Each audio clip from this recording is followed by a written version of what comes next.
What's up, everybody? Welcome back. Hope everybody's having a great day or night whenever you're watching this.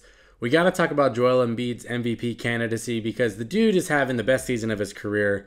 He's very worthy of the award. And I want to break down his season, why he's worthy in my opinion. And he's just been amazing, right? If you've watched his games, the dude has just been balling out every single night. No off games, like ever this year. It's been truly special. I want to break down the season. If you're new to the channel, please subscribe, and if you enjoy this kind of content, please like the video, but let's give JoJo some love. You know, the biggest thing with him right now, he's the NBA scoring leader, like almost 34 points a game. It's been just buckets on buckets on buckets from all over the floor, elbows. He leads the league in like basically points from the elbows, points in the post. So he's really good with his back to the basket, front, he can face up on you. Just dominating from that aspect of the floor, right? Having the best year of his career shooting the ball by like 3 or 4%, just a big increase from the field. I think he's at like 54% from the field overall. I think he's like 86 from the line and 36 from three, somewhere along those lines. Just efficient across the board. He gets fouled more than any other player in the entire league. Gets to the line, knocks him down, which, you know, for a big that's 7 feet tall, a lot of times they're not knocking down 85, 86, 87% of their free throws. So him doing that, it's good. I mean, he's averaging 33.5 points, 10.2 rebounds, and 4.1 assists a game. And he's playing with James Harden, who has the ball a lot, who does a lot of the initiating, does a lot of the creating. But he's just making plays out there, offensively and defensively. And anytime he touches the ball, good things are pretty much happening.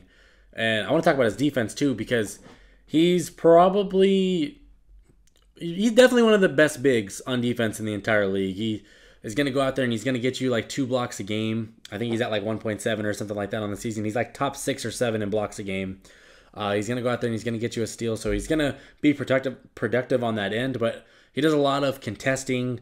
He does a lot of help defense. He's very good when he has to switch. He can switch onto a lot of guys for his size. He's able to move pretty well, which is, you know, there's not too many 7-footers that are out there moving with the forwards and the guards. He does a pretty damn good job at it. Back to his shooting, 65% true shooting percentage. That's elite. That's above average. I think league average is like 57 or 58 or something like that, so he's well above that. Now, one of my favorite things to kind of base how much impact a player is having on the game itself is player impact estimates, PI, right? And Nikola Jokic is at 21.2. And he's been the guy that's won the last couple MVPs. He's amazing. And Joel's at 21.1 right now. They are this close to each other. It just kind of depends what you value more. Do you value more of the passing and kind of the things that Jokic does? Or do you value more of the defense and then the scoring that Joel's going to do? It's up to you. I don't have a preference. I think they're both so damn good at what they're doing that it's undeniable and you should just be enjoying it. Like, this is the first time in how long that we've had 2 centers that are 2 of the top like 4 players in the NBA. Like that, great time to be watching if you love big man basketball. Another thing that I want to talk about from him is he's stepping his game up in the clutch. I think he's like top 7 in clutch points per game. So when the pressure's on and the stakes are higher, he's elevating his game and taking his team to that next level. That's why they're, I think, like the 3rd best team in the entire NBA. The hottest team in the NBA right now, 7-game win streak, and he's been dominating throughout the entire thing. And, you know, to finish the season, that's when you want to be playing your best ball. And I think in the eyes of MVP voters, they remember more of what recently happened, right? So while JoJo might have had a rougher first 5 or 6 games to start the season in terms of his own standards, the MVP voters, they're probably not remembering too much of October all that well, right? But they're going to be remembering March. They're going to be remembering February. They're going to be remembering April. And he's playing so good during this point in time. His team, other than the Bucks, and they just beat the Bucks. They ended the Bucks 16-17 game win streak, and he was awesome in that game. You know, there's a lot of things that are pointing towards him kind of taking the lead in this MVP race.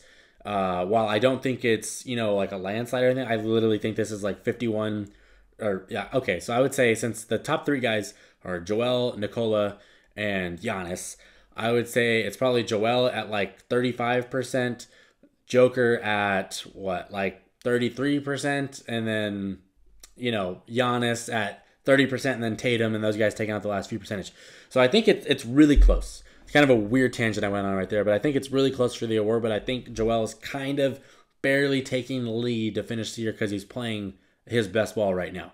Dude's going for 30, 40, 50 any given night. Like, let's look at his, on the 7-game win streak they're on, let's look at what his statistics are looking like, because they're jaw-dropping. Today, in 3 quarters, might add, he had 38 points, 13 rebounds, and 5 assists. Last game, he had 36 points, 18 rebounds, and 3 assists. 34 points, 8 rebounds, 4 assists. 39 points, 7 rebounds, 4 assists. 39 points, 7 rebounds, 4 assists. 42 points, 5 rebounds, 3 assists. The 5-rebound game's a little odd, but whatever. 31 points, 6 rebounds, 10 assists. These are all wins. This is winning basketball, and he's playing his best version of it right now. So I want to ask, because this is super polarizing, and you're going to see this conversation a lot, but who is your MVP? Because I think it's between 3 guys. I think it's between Joel. I think it's between Joker and Giannis.